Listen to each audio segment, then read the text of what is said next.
As-tu déjà tenté de forcer une porte que Dieu gardait volontairement fermée? As-tu déjà insisté dans une direction, suppliant le ciel de bénir un chemin que tu avais toi-même tracé, sans écouter l'esprit? Beaucoup de croyants vivent dans l'épuisement spirituel, non pas parce que Dieu est silencieux, mais parce qu'ils n'ont jamais appris à attendre qu'il parle. Il est écrit dans Proverbes chapitre 3, versets 5 à 6, « Confie-toi en l'Éternel de tout ton cœur, et ne t'appuie pas sur ta sagesse. Reconnais-le dans toutes tes voies, et il aplanira tes sentiers. » Voilà la promesse, voilà le cœur de cette vérité spirituelle que tant négligent. Il ne t'est pas demandé de comprendre chaque étape, mais de faire confiance. Il ne t'est pas demandé de tout contrôler, mais de tout lui remettre. Et pourtant, nous résistons. Nous planifions, nous courons, nous insistons, nous cherchons à pousser des murs que Dieu lui-même a dressés pour nous protéger. Il faut une foi courageuse pour s'arrêter. Il faut une foi mature pour dire « Seigneur, je ne bouge pas sans toi. » Si tu entends cette parole aujourd'hui, ce n'est pas un hasard. C'est que le Saint-Esprit veut t'enseigner une autre manière de marcher, non plus par précipitation, mais par paix, non plus par ambition, mais par direction divine. Cette vidéo n'est pas seulement un enseignement, c'est une invitation, une voix dans la vallée, qui t'appelle à sortir du bruit pour entrer dans la guidance du Saint-Esprit. Car oui, il parle, il instruit, il avertit, il conduit, mais il ne crie pas. Et si tu ne t'arrêtes jamais, tu n'entendras jamais. Le message d'aujourd'hui est pour les cœurs fatigués de forcer, de supplier, de se battre contre des murs invisibles. C'est pour toi qui te demandes pourquoi les choses n'avancent pas malgré tous tes efforts. Tu veux avancer, mais rien ne bouge? Et si Dieu voulait que tu restes là un moment pour t'apprendre à discerner? Et si c'était sa main qui bloquait cette relation, ce projet, ce voyage? Le Saint-Esprit ne fonctionne pas avec la précipitation humaine. Il marche au rythme du royaume. Et dans ce royaume, c'est la paix qui gouverne, pas l'anxiété. Dans ce royaume, ce n'est pas le plus rapide qui gagne, c'est celui qui obéit. Avant d'aller plus loin, je t'invite à t'arrêter ici, juste une seconde. Respire profondément. Laisse cette vérité entrer. Si je force, je m'égare. Si je suis guidé, je trouve la vie. Répète cette phrase en commentaire et grave-la dans ton esprit. Si je force, je m'égare. Si je suis guidé, je trouve la vie. Car tout ce que tu es, sur le point d'entendre dans cette vidéo, va t'aider à sortir de cette agitation intérieure qui t'épuise. À travers les paroles bibliques, les révélations du Saint-Esprit et les clés spirituelles que nous allons explorer ensemble, tu comprendras pourquoi Dieu agit souvent dans le silence, pourquoi il ferme certaines portes, pourquoi il ralentit certaines saisons, et comment, quand tu arrêtes de forcer, tu entres enfin dans le repos de Dieu. Alors reste bien jusqu'au bout de cette vidéo, car à la fin, je vais prier avec toi pour que tu retrouves cette paix perdue, cette confiance oubliée, cette clarté divine qui manque à tes décisions. C'est une parole prophétique pour ta vie, une lumière dans ta vallée. Et si ce n'est pas encore fait, je t'invite à t'abonner à cette chaîne Lumière dans la vallée et à aimer cette vidéo maintenant. Car chaque semaine, nous explorons ensemble des révélations puissantes qui transforment ta marche avec Dieu. Le Saint-Esprit veut te conduire, mais tu dois d'abord apprendre à t'arrêter. Tu dois apprendre à ne plus insister dans ce que Dieu n'approuve pas. Tu dois comprendre que la paix intérieure est souvent le premier signe de sa voix. Dans un instant, nous allons ouvrir les Écritures pour te montrer, à travers la parole, pourquoi forcer les choses peut te faire rater ta saison divine. Tu découvriras aussi comment les grands hommes de Dieu ont appris à attendre, à se taire, à renoncer à leurs plans pour embrasser la volonté du Père. Et si tu veux connaître cette paix, si tu veux que ton esprit cesse de lutter inutilement, reste avec moi, car ce que Dieu a préparé pour toi dépasse tout ce que tu pourrais planifier toi-même.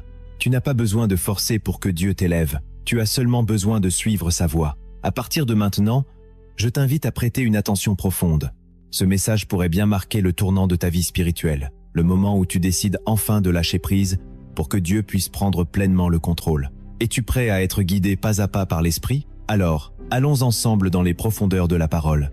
Depuis les premiers chapitres de la Genèse, nous découvrons un Dieu qui marche avec l'homme, un Dieu qui guide, qui conduit, qui parle à ses serviteurs non pas en hurlant mais en se manifestant étape par étape, saison après saison, promesse après promesse.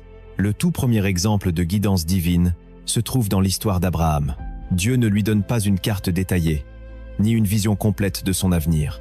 Il lui dit simplement « Quitte ton pays, ta patrie et la maison de ton père, et va dans le pays que je te montrerai. » Ce que Dieu promet, ce n'est pas la destination immédiate, mais la révélation progressive. Il dit « Je te montrerai ». Cela signifie que Dieu révèle au fur et à mesure, pas en un instant. Abraham a dû marcher avec Dieu sans savoir, sans plan clair, avec seulement une parole. Et pourtant, c'est cet acte d'obéissance à une direction partielle qui a déclenché la plus grande alliance de l'histoire biblique. Il n'a pas forcé, il a suivi, Il n'a pas négocié, il a obéi. Il n'a pas demandé un plan complet, il s'est contenté d'une voie. Et cette voie l'a conduit à la terre promise.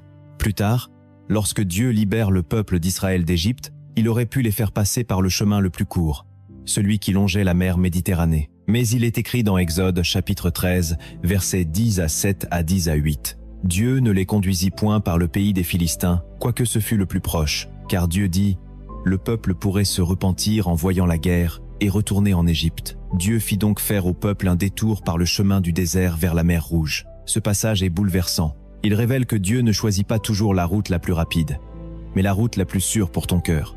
Il ne veut pas seulement t'emmener à destination, il veut que tu y arrives vivant, transformé, prêt. Et parfois, ce qu'on appelle les détours sont en réalité des raccourcis divins pour former ton âme. Sur ce chemin, Dieu met une colonne de nuée le jour et une colonne de feu la nuit. Et il est dit que le peuple devait s'arrêter quand la nuée s'arrêtait et avancer quand elle avançait. C'est l'image parfaite de la dépendance au Saint-Esprit. C'est lui qui décide du rythme. Toi, tu suis. Il y a des jours où tu veux courir, mais la nuée est immobile. Tu veux avancer, mais Dieu te dit « Reste ». Tu veux parler, mais Dieu te dit « Tais-toi ». Tu veux construire, mais Dieu te dit « Attends ». C'est là que tu apprends la vraie foi. Non pas celle qui court vers la promesse, mais celle qui reste fidèle dans le silence. Et ceux qui ont forcé les choses dans l'Écriture ont toujours déclenché des conséquences douloureuses. Regarde Saül. Il était roi, il avait reçu l'onction, mais un jour, il décide de prendre le rôle du prophète parce que Samuel tardait. Il force un sacrifice, il agit par peur, par pression humaine, et Dieu le rejette. Ce n'était pas son rôle, ce n'était pas le temps, et cette désobéissance lui a coûté son trône. Il a confondu autorité et autonomie. Il a oublié que celui qui est établi par Dieu doit marcher selon Dieu. Forcer, c'est vouloir obtenir la bénédiction sans suivre le processus. C'est tenter de précipiter un plan divin avec des moyens humains. C'est prendre un raccourci charnel vers une promesse spirituelle. Et Dieu ne valide jamais cela. Souviens-toi aussi d'Abraham et de Sarah. Dieu leur avait promis un fils. Mais comme le temps passait et que rien ne venait, Sarah propose à Abraham de coucher avec sa servante Agar. Résultat, Ismaël, un enfant né non de la promesse, mais de la précipitation. Cette décision a eu des répercussions spirituelles profondes et continue d'en avoir aujourd'hui. Ce que tu forces aujourd'hui dans la chair deviendra un combat demain dans l'esprit. Ce que tu déclenches sans Dieu, tu devras le gérer sans sa paix. Ce que tu construis sans sa voix, tu devras le porter sans sa grâce, et cela te fatiguera. L'histoire de Moïse est également marquée par cette tension entre la précipitation humaine et le timing divin. Avant d'être appelé à libérer Israël, Moïse voit un Égyptien frapper un Hébreu et décide d'intervenir. Il tue l'Égyptien. C'était une bonne intention, mais une mauvaise exécution. Il voulait défendre son peuple, mais il a agi trop tôt, avec ses propres mains, sans être envoyé. Résultat, 40 années dans le désert.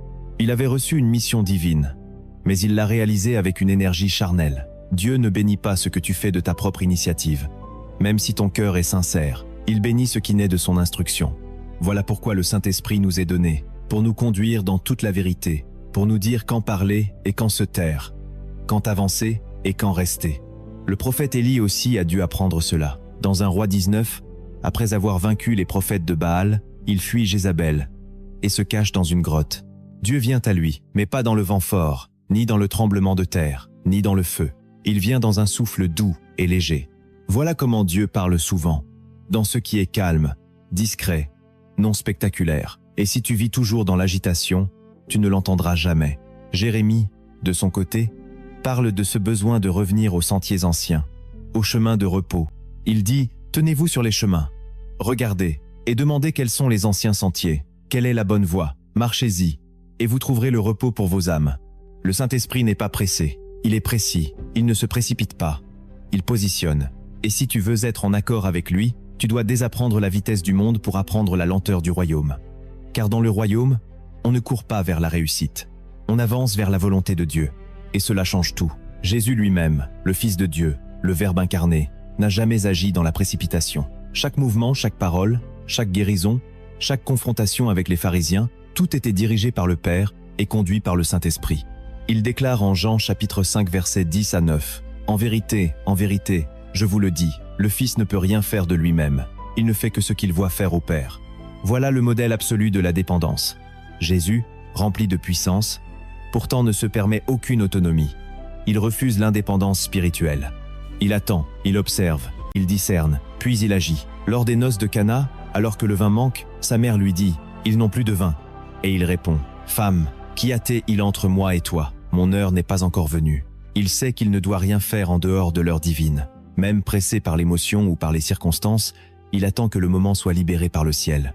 Dans Jean chapitre 7 verset 6, il dit encore à ses frères « Mon temps n'est pas encore venu, tandis que le vôtre est toujours prêt ».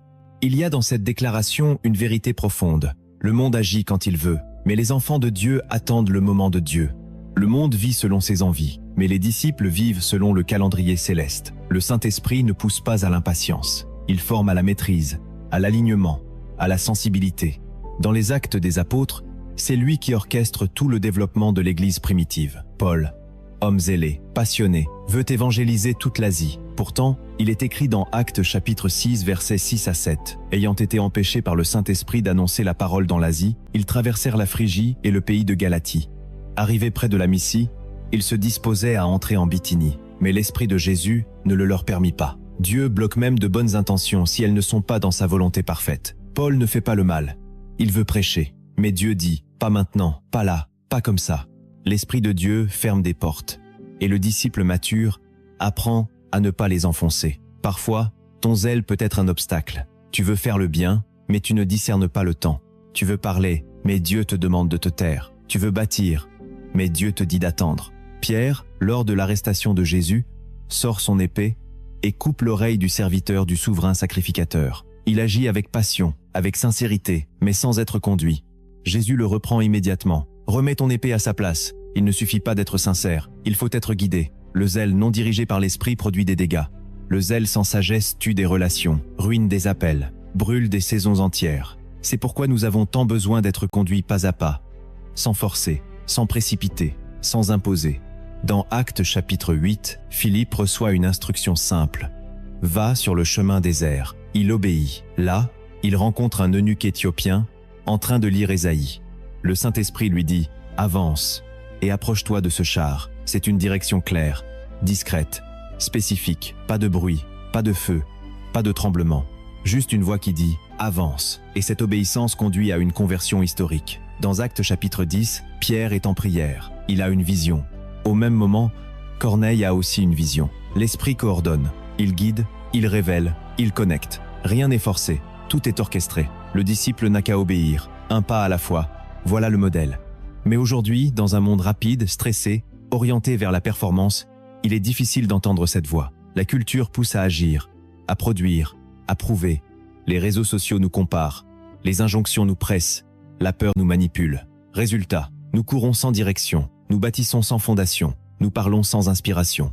Et nous nous fatiguons. Il est temps de désapprendre la vitesse du monde. Il est temps de réapprendre la lenteur du ciel. Car dans le royaume de Dieu, c'est la paix qui témoigne. Paul dit dans Colossiens chapitre 3, verset 15, que la paix de Christ règne dans vos cœurs. Cette paix est un gouvernail, elle est un indicateur. Quand tu forces, elle s'en va. Quand tu es conduit, elle demeure. Apprends à l'écouter, apprends à la suivre. Si tu es en paix, avance. Si elle disparaît, arrête-toi. Le Saint-Esprit est comme la colonne de nuée. Il te couvre, te conduit, te protège. Mais si tu avances sans lui, tu te retrouves à découvert. C'est dangereux. Beaucoup sont blessés aujourd'hui, non pas parce que Dieu les a abandonnés, mais parce qu'ils ont abandonné la colonne. Ils ont forcé un mariage, une entreprise, un départ, une parole. Et maintenant, ils récoltent des tempêtes. Il est encore temps de revenir. Il est encore temps d'apprendre à attendre. Ceux qui ont espéré en l'Éternel n'ont jamais été confus. Regarde David. Il avait reçu l'onction royale. Il savait qu'il deviendrait roi, mais il a attendu des années. Il a fui, pleuré, été trahi, mais il n'a jamais forcé la couronne. Même quand il a eu Saül à sa merci, il a dit « Je ne porterai pas la main sur loin de l'Éternel ». Il savait que la promesse devait venir à lui, et non l'inverse. Voilà ce que Dieu cherche aujourd'hui. Des hommes et des femmes qui cessent de forcer, qui cessent de manipuler, qui cessent de courir sans autorisation. Il cherche des cœurs qui disent « Seigneur, je ne bougerai que si tu me guides ». C'est dans ce cœur-là que Dieu déverse son esprit. C'est sur ce cœur-là que Dieu envoie sa faveur. Car il peut faire confiance à celui qui ne se fait pas confiance. Il peut conduire celui qui refuse d'être son propre pilote. Et toi, aujourd'hui, es-tu prêt à lâcher prise? Es-tu prêt à désapprendre le rythme du monde pour t'aligner avec le ciel? Es-tu prêt à attendre, même quand c'est inconfortable, même quand c'est humiliant, même quand les autres avancent sans toi? Celui qui attend en Dieu finit toujours par arriver au bon endroit, au bon moment, avec la bonne provision. Tu n'as pas besoin de forcer, tu as besoin de suivre. Et si tu suis, tu verras la gloire. Lorsque tu choisis de suivre Jésus, tu entres dans un chemin où chaque pas compte. Chaque silence est un langage. Chaque retard apparent est une stratégie divine. Mais dans ce chemin, l'erreur la plus commune, et pourtant la plus destructrice, c'est de vouloir forcer les choses, au lieu de se laisser guider par l'esprit. Beaucoup pensent que l'obéissance consiste à faire beaucoup, à bouger, à foncer, à agir vite. Mais l'obéissance véritable, c'est d'être au bon endroit au bon moment avec le bon cœur. Et cela, seul le Saint-Esprit peut y conduire. Le premier principe fondamental à comprendre, c'est que la paix intérieure est le langage principal du Saint-Esprit. Il ne s'impose pas, il règne, il ne pousse pas, il gouverne doucement. L'apôtre Paul écrit dans Colossiens chapitre 3 verset 15 que la paix de Christ, à laquelle vous avez été appelés pour former un seul corps, règne dans vos cœurs. Le mot « règne » ici signifie littéralement « arbitrer », comme un arbitre qui décide si c'est bon ou non. Cela signifie que dans chaque décision, dans chaque choix, dans chaque relation, la paix est ton feu vert ou ton feu rouge. Lorsque tu sens cette paix profonde, silencieuse, stable, alors tu peux avancer. Mais si tu ressens de la confusion, de l'agitation, du trouble intérieur, arrête-toi immédiatement. Car forcer malgré le manque de paix, c'est marcher hors de la couverture divine. Il y a des décisions qui semblaient logiques, mais qui n'étaient pas paisibles. Et souvent, nous ignorons ce léger inconfort, nous étouffons ce signal discret, et nous en payons le prix plus tard. Le Saint-Esprit ne fait pas de bruit, mais il parle. Et sa paix est sa voix la plus pure. Le deuxième principe, c'est que ce que Dieu veut pour toi ne s'obtient pas par la force, mais s'hérite par la foi. Dans Exode chapitre 23, Dieu dit à Israël qu'il leur donnera le pays promis. Peu à peu, pourquoi pas tout de suite, parce qu'un héritage trop rapide peut devenir un poison. Dieu sait que certaines choses doivent mûrir, que ton caractère doit être formé, que ta sagesse doit croître avant de recevoir ce qu'il t'a promis. Forcer, c'est vouloir s'approprier maintenant ce que Dieu veut te donner plus tard. Forcer, c'est penser que Dieu est lent, que tu dois l'aider, que tu dois prendre le relais. Mais la foi attend. La foi ne précipite rien. La foi ne bouscule pas le ciel. Dans Luc chapitre 15, le fils prodigue réclame son héritage avant le temps. Il force une bénédiction que son cœur n'est pas prêt à porter. Résultat, il part, il dépense, il s'égare. Ce n'est pas que l'héritage était mauvais, c'est qu'il l'a pris hors du temps divin. Ce que Dieu veut te donner est bon, mais le moment où il veut te le donner est encore plus important. Le troisième principe, c'est que le timing de Dieu est sacré. Tout a un temps. Ecclésiaste chapitre 3, verset 1 le dit clairement. Il y a un temps pour toute chose, un temps pour chaque dessein sous les cieux. Le ciel ne fonctionne pas selon nos horloges. Il fonctionne selon des saisons spirituelles. Et dans ces saisons, ce n'est pas ton désir qui commande, c'est sa volonté. Jésus lui-même attendait le temps de son Père. Il ressuscite Lazare après 4 jours. Pourquoi pas le premier jour? Pourquoi laisser les gens pleurer, douter, s'écrouler? Parce que le temps de Dieu porte plus de gloire que le timing humain. Quand Dieu agit, ce n'est pas pour impressionner, c'est pour révéler. Il agit au moment exact où son nom sera le plus glorifié. Et si tu veux voir sa gloire, tu dois te soumettre à son horloge. Forcer les choses, c'est dire à Dieu qu'il est en retard. C'est prendre sa place. C'est prétendre savoir mieux que lui. Mais ceux qui attendent son temps ne sont jamais déçus. Le quatrième principe est vital. La voix du Saint-Esprit est douce mais puissante. Dans 1 Roi chapitre 10 à 9, Élie fuit, il est brisé, il attend une parole. Dieu ne vient ni dans le vent puissant, ni dans le tremblement de terre, ni dans le feu. Il vient dans un souffle doux et subtil. Et c'est ce souffle qui change tout. Le problème, c'est que nous attendons souvent que Dieu crie, mais il ne crie pas, il murmure. Et pour entendre un murmure, tu dois te taire, ralentir, t'isoler. Tu dois désapprendre la frénésie du monde. La voix de l'esprit n'est pas spectaculaire, elle est précise. Elle te dira de t'arrêter quand tout le monde court. Elle te dira de rester quand tu veux partir. Et si tu n'es pas attentif, tu vas passer à côté de la volonté divine en pensant être dans la foi, alors que tu es dans l'impulsion. Il faut une oreille sensible pour marcher avec Dieu. Pas une oreille impressionnée par les signes, mais une oreille amoureuse de sa voix. Enfin, le cinquième principe, c'est que ce qui est spirituellement juste ne sera pas toujours logiquement facile. Dieu n'est pas tenu par la logique humaine. Il te dira parfois de prendre un chemin qui semble fermé, absurde, inutile.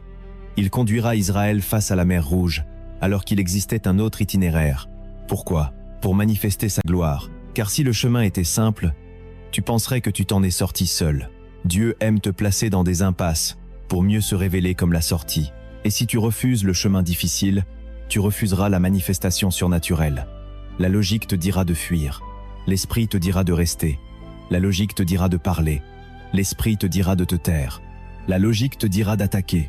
L'esprit te dira d'aimer. Et c'est dans cette tension que se révèle ta foi. Tu ne peux pas marcher par l'esprit et rester fidèle à ta logique.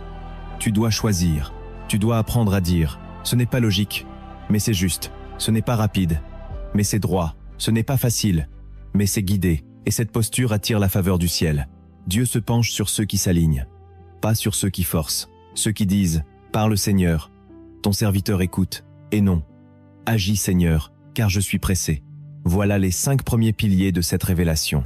Si tu les comprends, si tu les vis, tu commenceras à entrer dans une toute autre dimension. Celle où tu ne fais plus les choses pour Dieu, mais avec Dieu. Celle où tu n'ouvres plus les portes, mais tu attends qu'elles s'ouvrent sous tes pas. Celle où tu ne crains plus le silence, car tu sais que dans le silence, Dieu travaille. Celle où tu ne forces plus rien, car tu as compris que la puissance ne se manifeste pas dans la pression, mais dans la présence. Le 6e principe que tu dois graver dans ton esprit, c'est que la patience n'est pas une faiblesse, mais un fruit du Saint-Esprit. Galates chapitre 5 verset 22 le dit clairement. Le fruit de l'esprit, c'est l'amour, la joie, la paix, la patience. Ce mot patience est souvent mal compris dans notre culture. Il ne s'agit pas de résignation ou d'inaction. Il s'agit d'une force intérieure qui t'empêche de bouger avant l'heure. La patience, dans le royaume, est une preuve de maturité. Celui qui est mûr sait attendre. Il sait que tout ce qui est précipité est souvent imparfait. Il sait que Dieu travaille dans l'invisible pendant que nous attendons dans le visible. Forcer les choses, c'est déclarer que tu ne fais pas confiance à ce que Dieu fait quand tu ne vois rien. Attendre, c'est honorer l'invisible. C'est croire que la graine grandit même si la terre paraît stérile. Et si tu veux porter du fruit, tu dois accepter d'être enterré un temps. Le grain de blé ne porte pas du fruit en un jour. Il est jeté en terre, il pourrit, il meurt, puis il ressuscite. Voilà le rythme du ciel. Lent, profond, précis. Le 7e principe est libérateur. Dieu ferme des portes par amour, pas par cruauté. Actes chapitre 16 nous raconte comment le Saint-Esprit empêche Paul d'aller prêcher en Asie. Cela peut sembler choquant. Pourquoi Dieu empêcherait-il un homme de prêcher? Parce que ce n'était pas le bon moment. Dieu savait ce qui attendait Paul ailleurs. Il savait ce que Paul ignorait. Et c'est ainsi qu'il agit dans ta vie. Il te ferme certaines opportunités parce qu'il voit ce que tu ne vois pas. Il entend ce que tu n'entends pas. Il connaît les pièges que tu ne soupçonnes pas. Et parfois, ce que tu appelles blocage est en réalité une protection. Ce que tu appelles frustration est en réalité une délivrance. Ce que tu appelles abandon est en réalité une redirection. Quand une porte ne s'ouvre pas, malgré la prière, malgré la foi, malgré les jeûnes, pose-toi une seule question. Et si c'était Dieu lui-même qui la gardait fermée pour mon bien? L'amour de Dieu ne te laisse pas entrer partout. Il te dirige. Il t'émonde. Il te restreint. Non pour te priver, mais pour te préserver. Le 8e principe, c'est que Dieu te forme dans les temps d'attente. Moïse a été formé 40 ans dans le désert avant de devenir libérateur. David a été formé dans les grottes, dans les trahisons, dans l'isolement, avant de monter sur le trône. Joseph a été brisé dans les prisons avant d'être élevé dans le palais. L'attente n'est jamais stérile quand elle est habitée par la présence de Dieu. Elle devient une école, un lieu d'affûtage, un berceau de révélation. Dieu ne perd jamais de temps. Chaque instant où il semble ne rien faire, il te prépare. Chaque silence est un écho dans l'éternité. Chaque retard apparent est une précision divine. Quand Dieu te fait attendre, ce n'est pas pour te frustrer, c'est pour t'équiper. Il veut que ton cœur soit prêt à porter ce qu'il va déposer, car il ne mettra jamais une onction lourde sur une âme instable. Il ne confiera jamais un appel puissant à un cœur impatient. Il cherche des cœurs profonds, façonnés par l'attente, rendus solides par le feu de la persévérance. Le 9e principe est un des plus puissants. La force spirituelle ne vient pas de l'agitation, mais de la soumission. Ésaïe chapitre 30, verset 15 déclare « C'est dans le calme et la confiance que sera votre force ». Ce verset est une clé. Le monde t'a appris que ta force vient de ton énergie, de ta stratégie, de ta rapidité. Mais Dieu dit « Ta force vient de ton abandon ».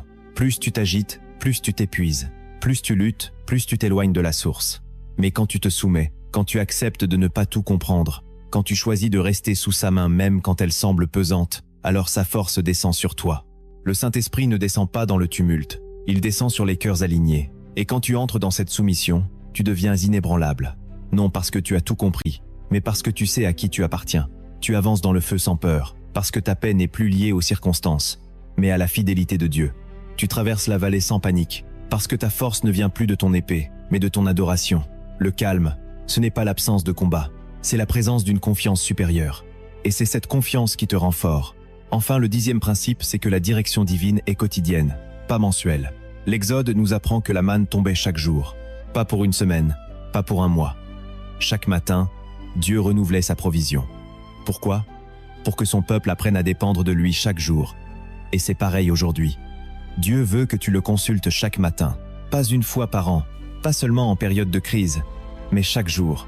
Il veut te parler aujourd'hui, il veut te conduire aujourd'hui, il veut t'instruire aujourd'hui.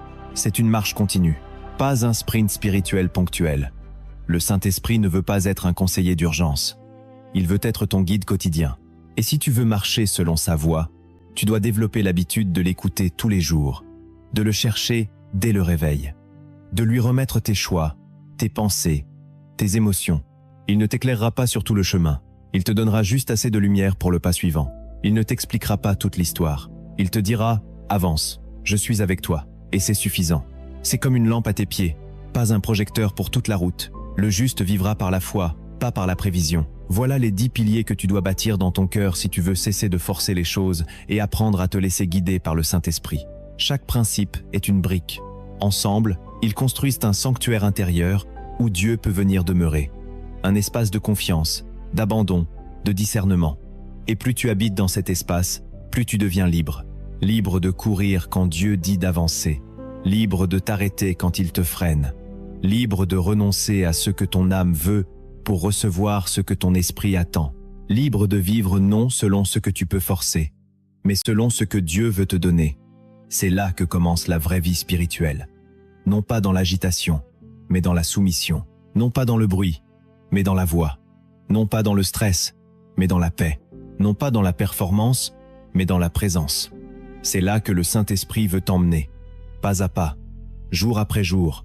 Si tu le laisses faire, il existe des vérités qui ne s'ouvrent qu'au cœur silencieux, des révélations que le Saint-Esprit ne confie qu'à ceux qui ne cherchent plus à forcer mais à suivre, qui ne vivent plus pour avancer, coûte que coûte, mais pour s'aligner, étape après étape, sur la volonté parfaite du Père. Tu as découvert 10 principes fondamentaux pour ne plus forcer les choses dans ta vie spirituelle. Mais maintenant, le Saint-Esprit t'emmène plus loin, car il y a des vérités cachées dans les Écritures, des mystères de la conduite divine, qui ne sont pas visibles à ceux qui marchent dans l'agitation ou l'impatience. Ce sont des fondements profonds, ignorés de beaucoup, mais capables de te repositionner radicalement dans ta marche. La première vérité que tu dois recevoir, c'est que Dieu ne t'appelle pas à comprendre, il t'appelle à faire confiance. Cela peut sembler simple, mais c'est l'un des obstacles les plus puissants à l'obéissance réelle. Nous avons tous été formés dans une culture qui veut tout comprendre, tout calculer, tout contrôler. Mais le royaume de Dieu fonctionne selon une autre logique, celle de la foi, celle de la soumission à une voix même lorsque tu n'as aucune explication. Il est écrit dans Proverbes chapitre 3 versets 5 à 6, « Confie-toi en l'Éternel de tout ton cœur, et ne t'appuie pas sur ta sagesse. Reconnais-le dans toutes tes voies, et il aplanira tes sentiers. » Ce verset n'est pas une jolie formule, c'est un appel radical. Il te dit de ne plus vivre selon tes raisonnements, mais selon sa voix. Il te dit que la clarté viendra après l'obéissance, pas avant. Il te dit que les sentiers ne seront aplatis qu'une fois que tu auras reconnu Dieu dans ta décision. Trop souvent, tu attends de comprendre pour avancer. Mais Dieu veut que tu avances pour comprendre. Regarde Abraham. Dieu lui dit de sacrifier son fils Isaac. Aucune explication, aucun contexte, juste une instruction. Abraham obéit. Il monte la montagne. Il lève le couteau. Et c'est à cet instant que Dieu révèle l'agneau. S'il avait attendu de comprendre, il n'aurait jamais vu la provision divine. La foi, c'est de marcher avec une voix dans l'oreille, sans carte dans les mains. C'est de dire « Je ne comprends rien, mais je sais que tu parles. Et si tu parles, alors je te suis. » Cette vérité est violente pour l'âme. Elle te dépouille de ton besoin de contrôler, de ta dépendance aux explications, de ton addiction à la logique. Elle t'oblige à revenir à l'essence de l'Évangile, une marche par la foi, et non par la vue. La deuxième vérité que le Saint-Esprit veut te révéler, c'est que ce qui semble mort est parfois en gestation divine. Ce que tu crois terminé, abandonné, stérile, oublié, peut être en train de mûrir dans les profondeurs du plan de Dieu. Dans Jean chapitre 11, Lazare est mort. 4 jours. Le corps sent déjà. Les pleurs sont là, les regrets aussi, les questions, le désespoir. Mais Jésus arrive, et il dit, cette maladie n'est pas à la mort, mais elle est pour la gloire de Dieu. Il savait que ce qui semblait mort n'était pas fini. Il savait que le timing du ciel n'est pas celui de la terre. Il savait que parfois Dieu attend que tout espoir humain meure pour ressusciter ce qui vient vraiment de lui. Et si ce projet que tu crois mort est en fait une semence cachée? Et si ce silence est une incubation? Et si cette rupture est une redirection divine? Le problème, c'est que tu juges trop vite. Tu déclares une saison finie, alors que Dieu vient juste de commencer. Tu abandonnes ce que Dieu est en train de former. Tu enterres ce que Dieu veut ressusciter. Ce qui est mort à tes yeux est peu. Être ce que Dieu est en train d'utiliser pour briser ton orgueil, former ta foi, purifier tes motivations. Dieu est un Dieu de résurrection. Et il ressuscite souvent ce que tu ne regardes même plus. Mais pour voir cette résurrection, tu dois rester connecté à sa voix. Tu dois refuser de forcer un plan B quand Dieu semble tarder sur le plan A. Tu dois croire que s'il tarde, c'est qu'il construit quelque chose de plus grand que ta compréhension. Ne déclare plus la mort sur une saison que Dieu n'a pas encore scellée. La troisième vérité, c'est que l'obéissance discrète attire des résultats élevés. Dieu voit dans le secret. Jésus le répète plusieurs fois dans Matthieu chapitre 6. Ton Père, qui voit dans le secret, te le rendra. Le problème aujourd'hui, c'est que nous voulons tout rendre visible. Nos prières, nos sacrifices, nos décisions.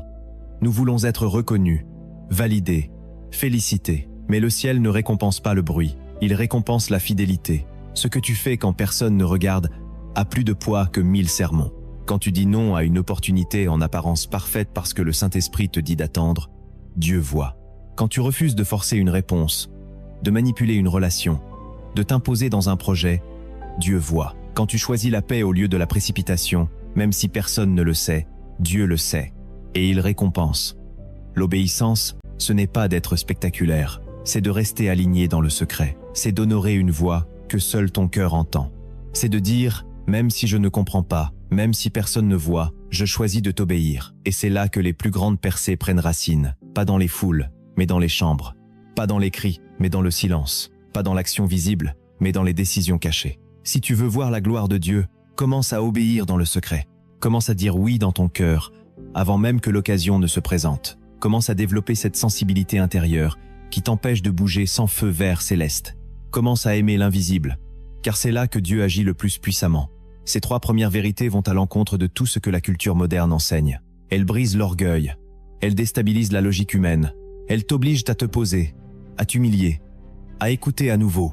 Mais si tu les reçois, si tu les visses, elles deviendront en toi des fondations inébranlables. Tu ne seras plus ballotté par tes émotions, ni égaré par l'impatience. Tu sauras attendre, écouter, discerner. Tu apprendras à ne plus forcer. Et tu verras Dieu agir là où tu pensais qu'il s'était retiré. La 4e vérité que le Saint-Esprit veut t'enseigner, c'est que Dieu utilise le silence pour te repositionner. Il y a des saisons dans ta vie où tu n'entends plus rien, où la voix de Dieu semble s'être éteinte, où même la prière devient lourde et sans écho. Tu cries, mais aucune réponse. Tu cherches, mais tu ne trouves pas. Tu frappes, mais la porte reste close. Et dans ces moments-là, l'ennemi veut te faire croire que Dieu t'a abandonné, qu'il s'est éloigné, qu'il a changé d'avis. Mais la vérité, c'est que le silence de Dieu n'est jamais un signe d'abandon.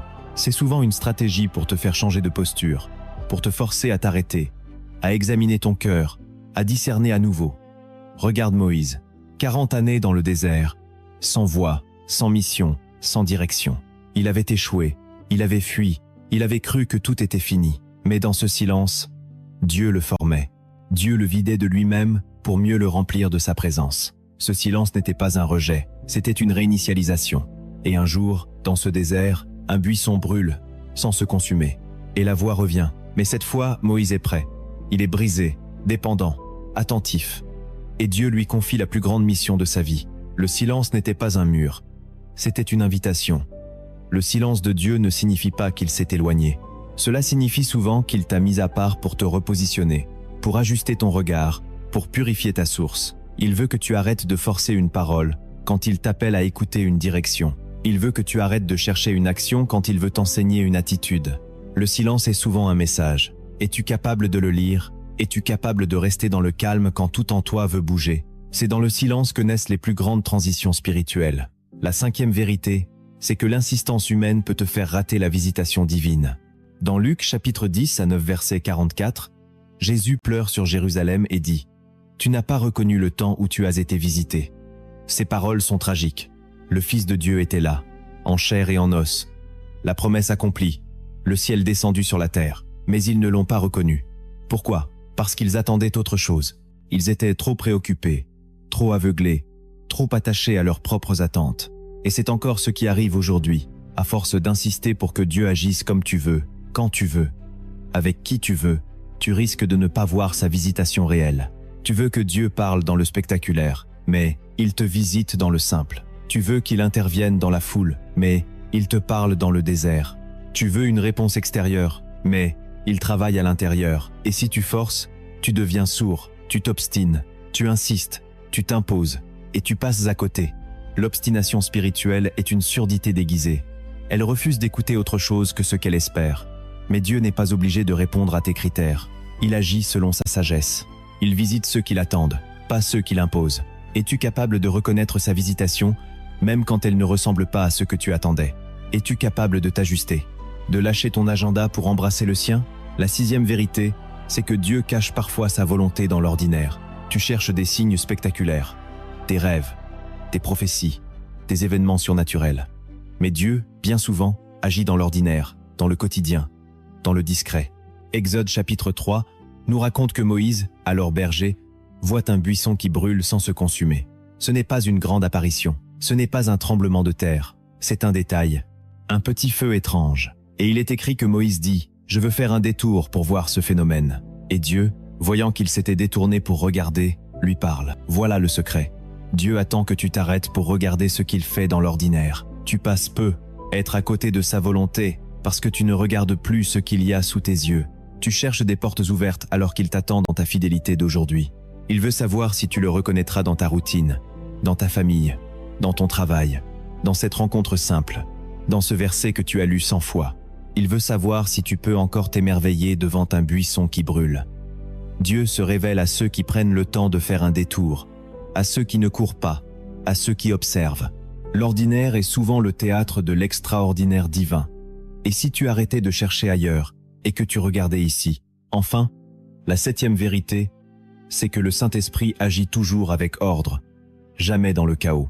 1 Corinthiens chapitre 14 verset 33 dit « Dieu n'est pas un Dieu de désordre, mais de paix. » Et pourtant, combien de décisions spirituelles sont prises dans la confusion, l'empressement, la panique? Combien de personnes se disent conduites par l'Esprit alors qu'elles sont simplement agitées intérieurement? Le fruit du Saint-Esprit, c'est la paix, la maîtrise de soi, la douceur. Il ne pousse pas dans l'urgence, il n'agit pas dans le chaos, il ne précipite pas. Il oriente, il établit, il pose les fondations, il prépare, il confirme. Quand c'est vraiment l'Esprit, même s'il y a un combat, il y a une paix profonde. Même si tu dois quitter une saison, il y a un ordre divin qui t'accompagne. Le désordre, c'est le signe que tu es peu, être en train de forcer quelque chose. Ce n'est pas une attaque, c'est un signal. Si tout est en train de s'effondrer autour de toi et que tu n'as aucune paix, aucun témoignage intérieur, peut être que Dieu te dit « Arrête, reviens, écoute à nouveau. Ce n'est pas ainsi que je procède. Dieu est un architecte. Il construit ligne après ligne, précepte après précepte. Il bâtit avec précision. Et si tu veux marcher avec lui, tu dois apprendre à refuser le chaos, à discerner la confusion, à reconnaître que parfois, ton enthousiasme a pris le dessus sur ton discernement. Reviens à la paix, reviens à l'ordre, reviens à la voie. Ces 4 vérités complètent l'édifice que le Saint-Esprit est en train de poser dans ton cœur. Tu as maintenant entre les mains des clés profondes, solides, spirituelles, des révélations qui peuvent transformer ta marche, non pas juste en surface, mais dans les fondations. Tu n'as plus besoin de forcer, tu n'as plus besoin de courir, tu n'as plus besoin de prouver. Tu peux maintenant apprendre à écouter, à discerner, à reconnaître sa voix, même dans le silence, même dans le banal, même dans le détour. C'est ainsi que tu seras conduit, pas à pas, par l'Esprit du Dieu vivant. Maintenant que tu as reçu la révélation, le Saint-Esprit te dit ceci. La transformation ne viendra pas seulement parce que tu as écouté, elle viendra parce que tu as décidé d'appliquer. Tu peux connaître toutes les vérités du monde, mais si tu ne changes rien dans ta manière de marcher, rien ne changera dans ta réalité. Ce que tu refuses de mettre en pratique devient un poids spirituel au lieu d'être une clé de percée. Alors aujourd'hui, Dieu t'invite à un engagement, un tournant, un abandon concret. Car il ne cherche pas des auditeurs, il cherche des suiveurs. Il ne cherche pas des spectateurs de vérité, il cherche des marcheurs de foi. Voici donc 5 habitudes puissantes, simples mais radicales, que tu dois mettre en place si tu veux arrêter de forcer et commencer à suivre. La première habitude est la fondation de toutes les autres. Commence chaque journée en déclarant ta dépendance totale à Dieu.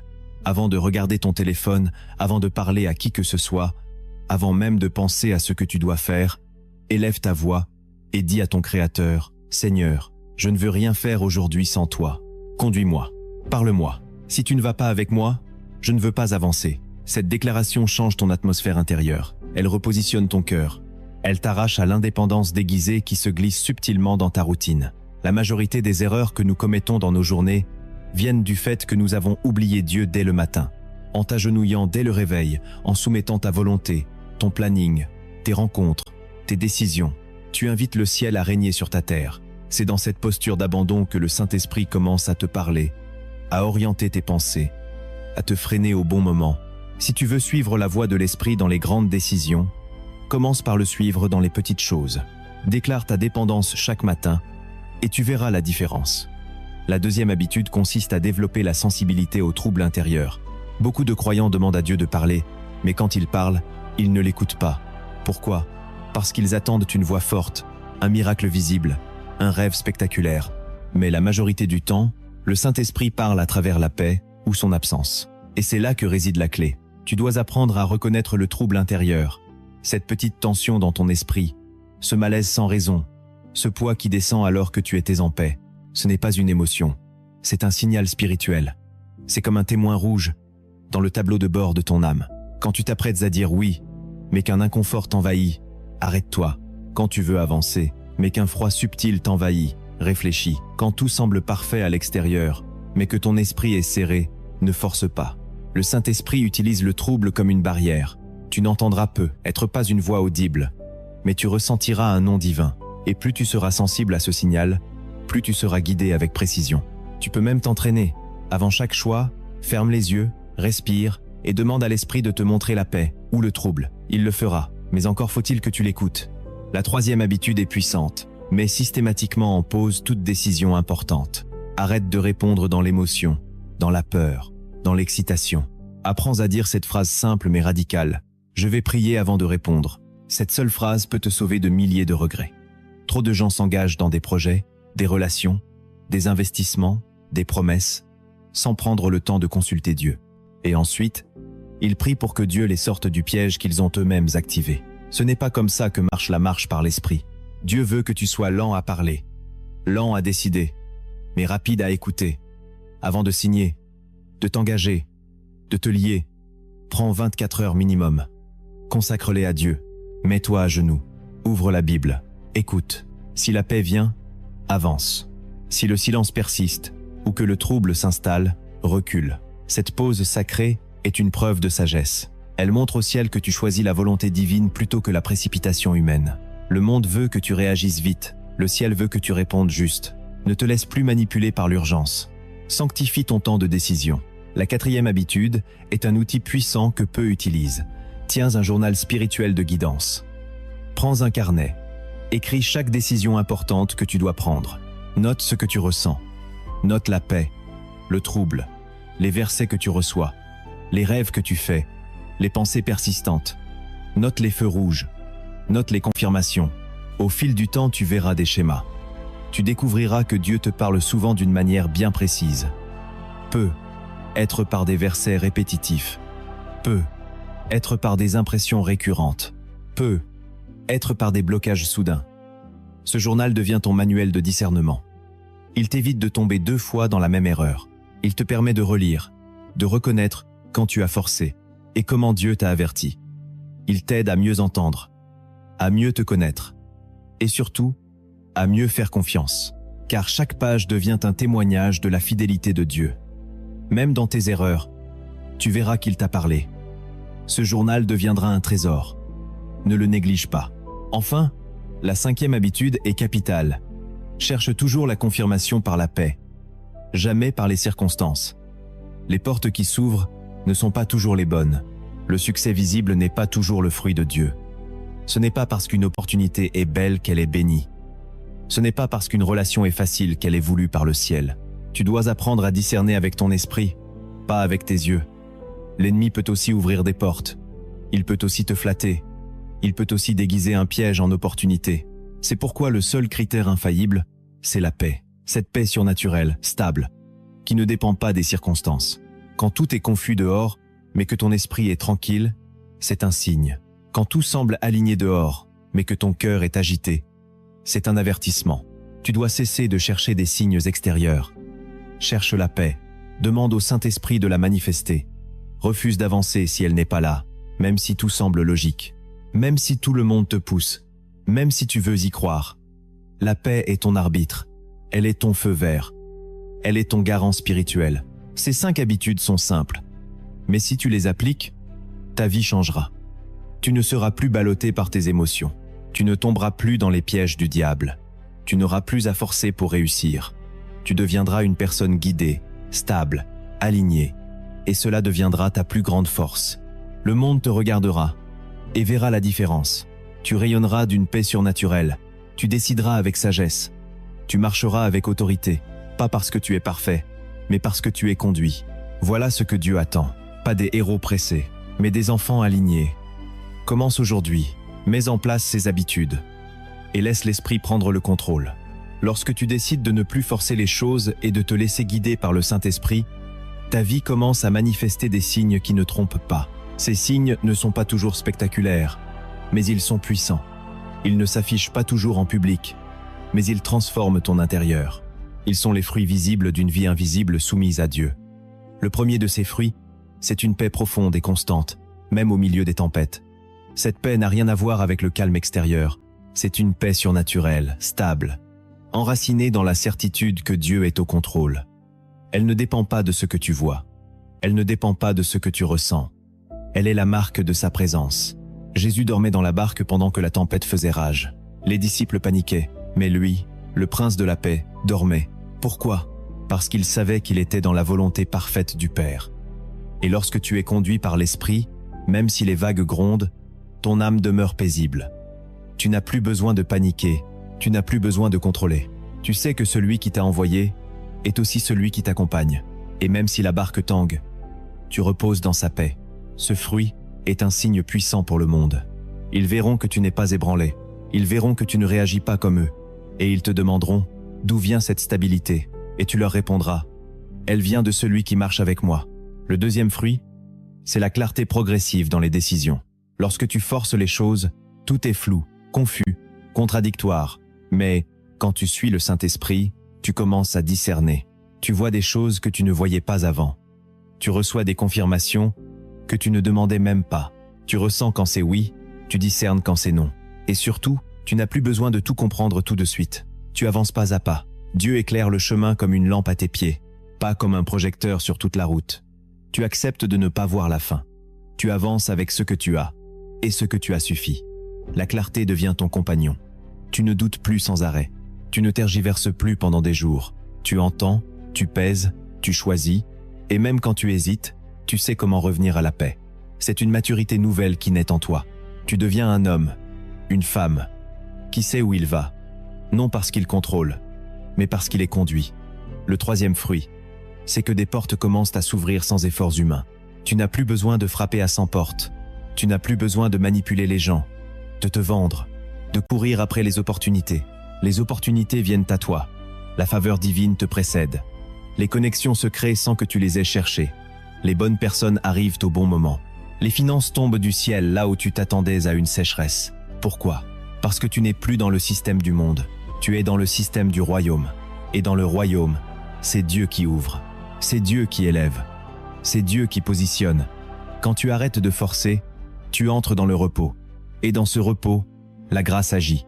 Tu verras des portes s'ouvrir que tu ne méritais pas. Tu verras des lieux s'ouvrir où tu n'étais même pas censé entrer. Non parce que tu as forcé, mais parce que tu as suivi. Le ciel honore ceux qui marchent au rythme de Dieu. Et cela se voit. Le quatrième fruit, et non des moindres, c'est une joie intérieure indépendante des résultats. Tu n'as plus besoin que tout soit parfait pour être dans la joie. Car ta joie ne dépend plus des circonstances. Elle dépend de ton obéissance. Tu sais que tu as fait ce que Dieu t'a demandé. Tu sais que tu as écouté, attendu, discerné. Et même si les choses ne se passent pas comme prévu, tu te réjouis. Parce que ton objectif, ce n'est plus de réussir, c'est de plaire à Dieu. Voilà la vraie maturité spirituelle. Celle qui célèbre le chemin, même si la destination tarde. Celle qui honore l'obéissance plus que le résultat. Celle qui dit « Seigneur, je t'ai suivi, et cela me suffit. » Tu deviens libre, libre du regard des autres, libre de la pression du monde, libre de la comparaison. Tu ne forces plus, tu ne cours plus, tu marches. Et cette joie-là, rien ni personne ne pourra te l'enlever, car elle est enracinée dans l'intimité avec le Saint-Esprit. Et pour conclure cette section, laisse-moi te raconter une histoire inspirée des cieux. Il était une fois un homme enfermé dans un immense labyrinthe. Des murs hauts, des couloirs infinis, des détours constants. Il courait sans cesse, cherchait des sorties, frappait au mur, poussait des portes, escaladait, se débattait. Il rencontrait parfois d'autres coureurs comme lui. Ils échangeaient des plans, des théories, des astuces. Mais tous étaient perdus, tous forçaient, tous couraient, et tous revenaient inlassablement aux mêmes endroits. Un jour, épuisé, il tomba à genoux. Il cria « Pourquoi suis-je ici? Pourquoi aucune sortie ne s'ouvre ?» Et c'est là qu'il vit, au fond d'un couloir, une lumière douce, presque invisible, pas une lumière éclatante, juste un scintillement paisible. Il se leva, s'approcha, mais la lumière reculait. Plus il courait vers elle, plus elle disparaissait. Alors il s'arrêta, et quand il ferma les yeux, la lumière se fit plus forte. Elle brillait à l'intérieur. Elle ne venait pas du couloir. Elle venait de lui. Alors il s'assit. Il écouta. Il attendit. Et dans le silence, il entendit une voix. « Ne cherche pas la sortie, cherche ma présence. Car là où je suis, il n'y a plus de mur. » Le labyrinthe s'effaça. Il n'y avait plus de mur, plus de couloir, plus de confusion, juste la lumière et la voix. Voilà le message. Celui qui force reste dans le labyrinthe. Celui qui écoute découvre que le labyrinthe n'a jamais eu de pouvoir. C'est en toi que la sortie commence, quand tu cesses de courir, quand tu cesses de forcer, quand tu choisis de t'asseoir et d'écouter. Alors la lumière s'allume, et la paix descend, et le chemin s'ouvre, car le vrai chemin, c'est lui, Jésus, le Saint-Esprit, celui qui guide, celui qui révèle, celui qui libère. Suis-le, pas à pas. Tu as marché longuement à travers cette parole. Tu as écouté, médité, reçu, absorbé. Tu as entendu des vérités que le Saint-Esprit murmurait déjà peu, être dans ton cœur depuis longtemps. Et maintenant, il est temps de sceller ce que tu as reçu. Car si tu t'arrêtes ici sans mettre en pratique, tu risques de retourner là où tu étais. Tu risques de retomber dans ce piège subtil, vouloir faire pour Dieu, mais sans Dieu. Vouloir avancer dans la foi, mais avec tes propres forces. Vouloir obéir, mais sans écouter. Ce que tu viens d'entendre n'est pas une simple réflexion spirituelle. C'est une carte, une clé, une invitation. Dieu t'appelle à vivre autrement, à ne plus courir, mais à marcher, à ne plus pousser, mais à te laisser conduire. Tu n'as pas été créé pour forcer l'accomplissement des promesses. Tu as été conçu pour les recevoir dans l'obéissance. La paix que tu recherches viendra non pas quand tu réussiras, mais quand tu t'aligneras. La force que tu attends viendra non pas quand tu contrôleras tout, mais quand tu abandonneras tout. Il est temps maintenant de déclarer ce changement. Pas seulement avec ton esprit, mais avec ta bouche, avec ta foi, avec ton autorité. Voici 5 déclarations prophétiques que tu dois faire avec ton cœur et ton âme. 5 engagements que tu prononces devant le ciel pour marquer ta nouvelle posture. Répète-les à haute voix, là où tu es. Ferme les yeux si tu peux. Mets ta main sur ton cœur si tu veux. Mais parle avec foi. Première déclaration. Je ne forcerai plus rien qui n'est pas conduit par Dieu, même si cela me plaît, même si cela me semble logique, même si cela attire mon âme. Si Dieu ne me le donne pas, je ne le prends pas. Si Dieu ne me le montre pas, je ne le cherche pas. Si Dieu ne le bénit pas, je ne l'entretiens pas. Je refuse de prendre ce que Dieu ne m'a pas ordonné de recevoir. Je ne veux plus d'Ismaël quand Dieu m'a promis Isaac. Je ne veux plus d'un royaume sans sa présence. Je ne veux plus d'un appel sans sa voix. À partir d'aujourd'hui, je choisis de rester les mains vides plutôt que de m'emparer de quelque chose hors de sa volonté. Deuxième déclaration. Je choisis d'attendre dans la paix plutôt que d'avancer dans la peur. Je n'agirai plus sous la pression, je ne signerai plus sous le stress, je ne me précipiterai plus parce que les autres vont plus vite. Je refuse d'être gouverné par l'urgence. Je refuse d'être conduit par la panique. Je choisis de rester dans la nuée, même si elle ne bouge pas, même si elle reste immobile. Je choisis la paix plutôt que la performance. Je choisis la paix plutôt que le paraître. Je choisis de rester dans la couverture divine, même si cela me coûte un confort temporaire. La paix de Dieu sera mon arbitre, mon gouvernail, mon refuge. Troisième déclaration. Je fais confiance à la voix du Saint-Esprit. Même si je ne comprends pas encore, je n'attendrai plus d'avoir tout compris pour obéir. Je ne négocierai plus avec les instructions du ciel. Je ne repousserai plus l'appel parce qu'il n'a pas de sens humain. J'accepte que Dieu est plus sage que moi. J'accepte que ses pensées ne sont pas mes pensées. J'accepte que sa voix est meilleure, même si elle est plus lente, plus étroite, plus obscure. J'apprends à marcher dans le brouillard avec confiance, car je sais que la voix de mon berger me guide. Mes oreilles sont attentives. Mon cœur est disponible. Je veux entendre, je veux discerner, je veux suivre. Je ne vivrai plus par la logique. Je vivrai par la foi. Quatrième déclaration. Je remets chaque domaine de ma vie à la direction de Dieu. Plus rien ne m'appartient. Je ne contrôle plus rien. Je ne protège plus mes projets avec mes forces. Je ne défends plus mes relations avec ma volonté. Je dépose tout à tes pieds, Jésus. Ma vie sentimentale, je te la remets. Mes finances, je te les remets. Mon ministère, mes rêves, mes ambitions, ma famille, mes décisions. Tout est à toi. Gouverne, conduis, corrige, annule, ouvre, ferme, parle, et je t'obéirai. Je ne garde plus rien dans mes mains. Je veux vivre comme un canal, non comme un propriétaire. Ce n'est plus ma vie, c'est ta vie en moi.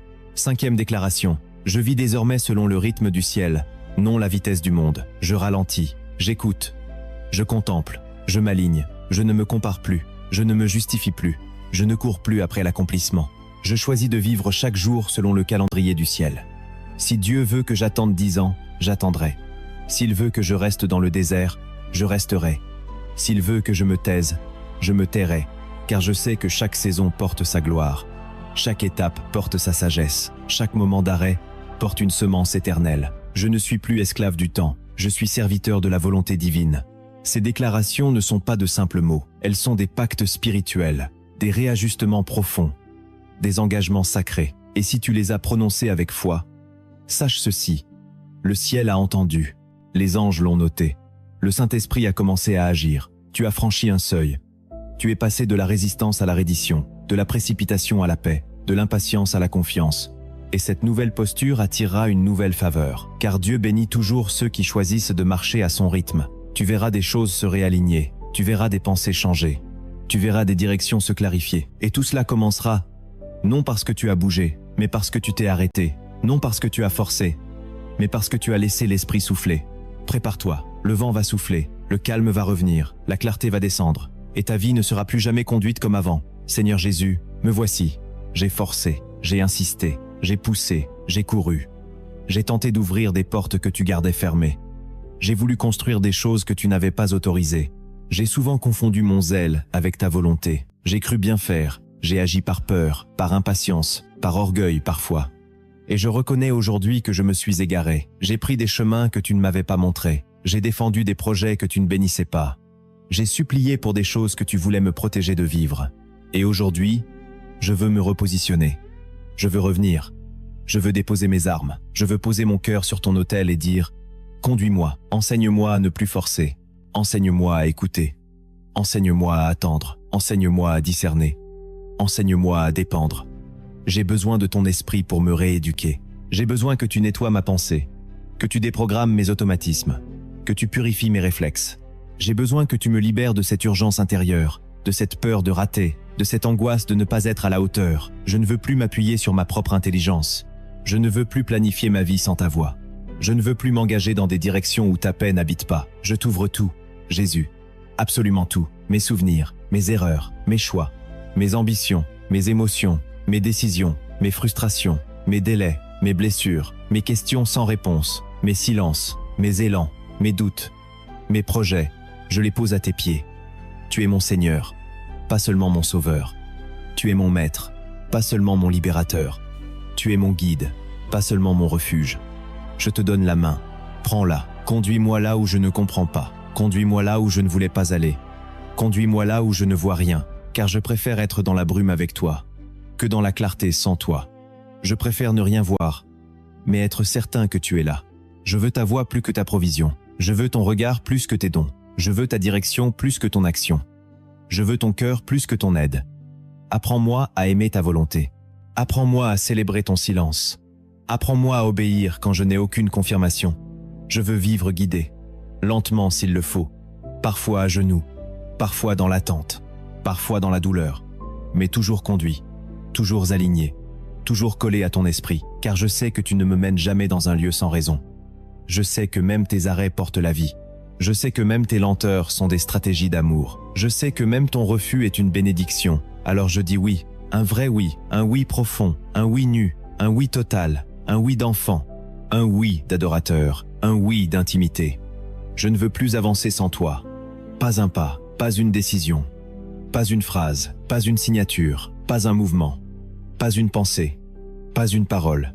Saint-Esprit, prends le volant, je m'assois, je me tais, je t'écoute, je m'abandonne, parle, et je suivrai, touche, et je répondrai, oriente, et j'obéirai, détourne-moi si tu veux, ralentis-moi si tu veux, change mes plans si tu veux, enlève si tu veux, retarde si tu veux, cache si tu veux, mais reste avec moi. Que ta présence ne me quitte jamais, que ton feu reste sur mon cœur, que ta paix soit mon repère, que ta voix soit mon unique priorité. Seigneur, je relâche tout, je libère mes attentes, j'abandonne mes scénarios, je brûle mes stratégies, je détrône mes raisonnements. Je veux vivre comme tu l'as voulu. Chaque jour, chaque respiration, chaque moment, je me rends et je m'aligne. Amen. Écoute-moi bien maintenant. Ce n'est pas la fin de la vidéo, c'est le début d'un nouveau chemin. Ce n'est pas la conclusion d'un enseignement, c'est la fondation d'un repositionnement spirituel. Tu n'es plus le même qu'au début. Quelque chose a bougé en toi, quelque chose a été redressé. Tu as reçu des clés, mais surtout, tu as reçu un appel à marcher autrement, un appel à ne plus forcer, un appel à suivre la nuée, un appel à abandonner la course du monde pour entrer dans la paix du ciel. Et je veux que tu écrives maintenant en commentaire cette phrase. Comme un acte prophétique, je refuse de forcer, je choisis de suivre.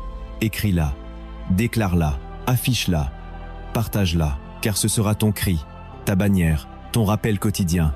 Ensuite, si ce message a touché ton cœur, je t'invite à t'abonner à cette chaîne, pas pour grossir des chiffres, mais pour que tu continues à recevoir des paroles comme celle-ci, des enseignements profonds, bibliques, prophétiques, qui nourrissent ton âme et alignent ton esprit. Active la cloche et surtout, reste connecté. Et maintenant, fais un dernier geste. Va sur WhatsApp, prends cette vidéo et partage-la à une personne, à 10, à 50 si tu veux, car je crois de tout mon cœur que ce message est une lumière pour quelqu'un. Quelqu'un qui est en train de forcer, quelqu'un qui est en train de tomber, quelqu'un qui a perdu la paix, quelqu'un qui a besoin d'entendre que Dieu veut le conduire pas à pas. Deviens un canal, un relais, une voix dans la vallée pour ceux qui n'entendent plus rien. Envoie cette vidéo, elle peut changer une vie. Et rappelle-toi ceci, tu n'as pas besoin de forcer pour être dans la volonté de Dieu. Tu as juste besoin de le suivre. Lentement s'il le faut, dans le silence s'il le faut, à genoux s'il le faut, mais avec lui. Toujours avec lui. Gloire à Dieu.